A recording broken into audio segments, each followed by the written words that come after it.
At yun mga kahardan, dito tayo sa ating pundasyon at ipakikita ko sa inyo kung paano natin sinicheck ang pedestal, kung paano natin i-check na kung ito ay nakahulog o naka-align. Ito guys ang ating footing foundation. Siyempre ayan, kung makikita nyo guys, ito yan ang ating footing foundation. Ayan, ito yan footing, ito naapakan ko yan ng footing. Tapos siyempre yung pedestal nya, itong mga bakal na ito, itong ating footing. Paano po mag-check? Ang survey po natin ay naglagay po ng as per our grid line. Yan, may mga marking po ang survey dyan. Ayan, ayan, gumamit po tayo ng total station dito paglalagay ng puntos. At ito nga, kung makikita nyo, may line dory dito, itong X and Y or Y or X, itong kabilaan na yan. Ngayon, sa pamamagitan na itong line dory na ito, ngayon machichik mo na yan dyan. Ngayon, ang ating concrete covering ng ating pedestal is 5 cm at meron tayong stirrup na 1 cm, 10 mm. So, dapat ang magiging gap nito ay magiging 6 cm yan. Dapat 6 cm yan. Doon malalaman mo kung naka-level o hindi, o nasa tamang posisyon ang ating bakal. Mahirap po itong is-0-0 pero magagawa natin ang paraan. Ayan, checkin po natin. Dapat ito, ang concrete covering nito ay 5 cm. So, dapat dito hanggang dito, yan sa makikita nyo, dito sa kulong na ito, sa bakal na ito, dito, saka dito, magiging 6 cm ang reading yan. Kasi may 1 cm tayong stirrup, kaya magiging 6 cm yan. Ayan. Ayan, 6 cm po yan. Try natin ang hawak. Saka 6 cm tayo, 6 cm. Ayan, 6 cm. At dun sa kabila ay 6 cm rin. Okay, 6 cm. Pero dito sa kabila na ito, makikita nyo, may difference siyang 2 mm. 2 mm, it doesn't matter, 2 mm. Okay na yan. Yan po ang isang technique.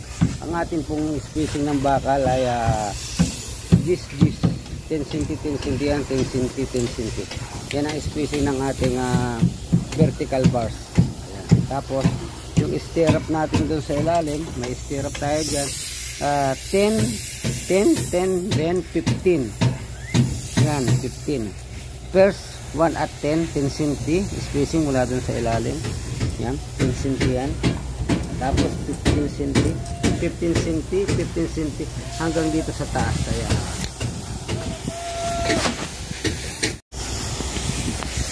At kung paano naman ito i-level guys, yan, nilalagay natin dito ng poste ng bracing. Ayan, makikita nyo may dalawang bracing dito, naka-eskwala din. Isa rito sa along X. Ayan, makikita nyo kung ito yung X natin, dun sa kabila meron din, para hindi na ito gagalaw, naka-level na siya. So pagdating ng ating consultant, hindi na tayo mahihirapang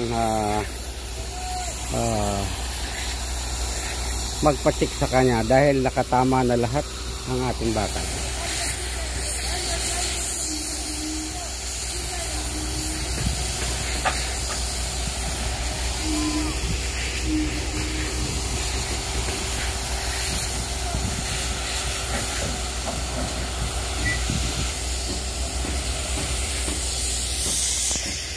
Ayan po mga kahardot ang ating pag-check ng bakal, ganyan.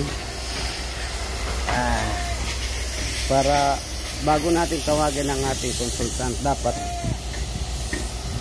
i-check na po natin ito para hindi tayo mahirapan sa marami niyang comment. Yan, ito yung kabila na ito, i-check din natin itong kabila. Yan, dapat 6 cm ito. Yan, 6 cm po yan. Hop, mali.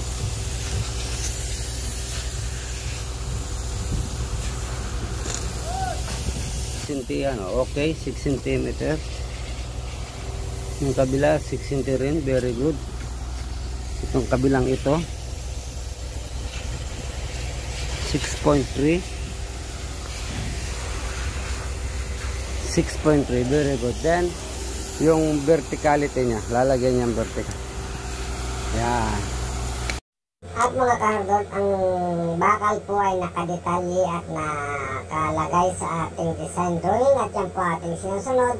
At itong checking naman ay as per sa site na natin chinitik ito kung tama ba ang numbers ng bakal, ang spacing, ang alignment at ang position nito. At chinicheck din natin ito ang level ng bakal para siguradong pag binuhusan mo ng konkreto, hindi siya nakatagilid. Dapat naka-square ang ating bakal. Kaya ginagamitan po natin ang spirit level din yan ang pagsasaayos ng plumpness nitong ating pedestal. At yan po ay napakahalaga dahil ang pedestal natin, dyan po kakapit ang ating anchor bolt dahil ito structural, may anchor bolt po. Ayan po at atin pong nililibel itong area ito. Tingnan nyo guys. هذا كم هذا حديد هذا حديد كيف ينبض جو Pero, هذا حديد بكرة ada ibgahin na. Shoot. Oh, ibgahin na. Inshallah. Okay, tani. Ay, so ya, 2 mili. थोड़ा खींच Oh, tight. Kalas, this one good, this one. Good. Good, Dada. This side.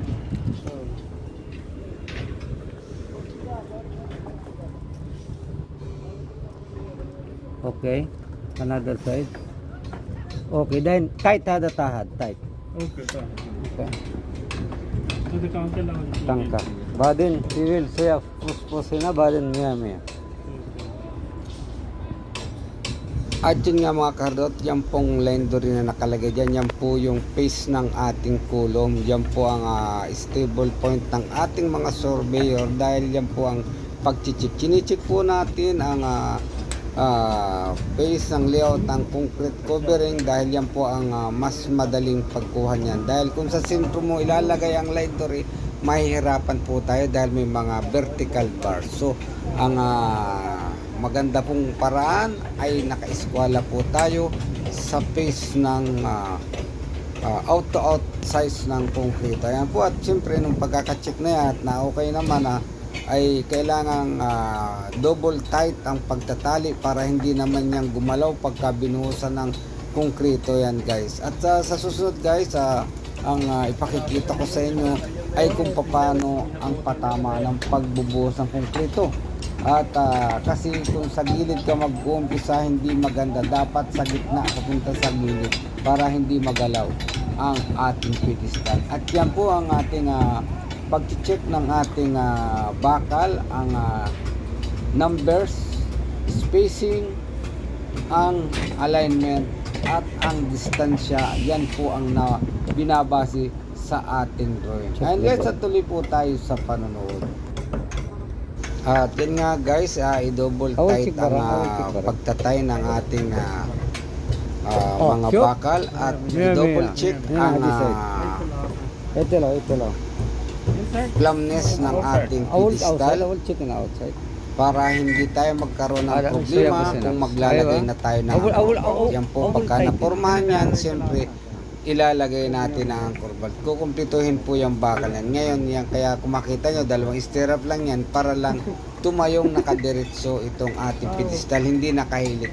Yan po ang purpose niyan. Kaya hindi pa natin kinukumplito ang stirrups ng bakal. Ayan po, at paalala lang muli at siguraduhin diretso dahil mahirap magbaluktot ng bakal kung yan ay nabuhusan ng wala sa pwesto.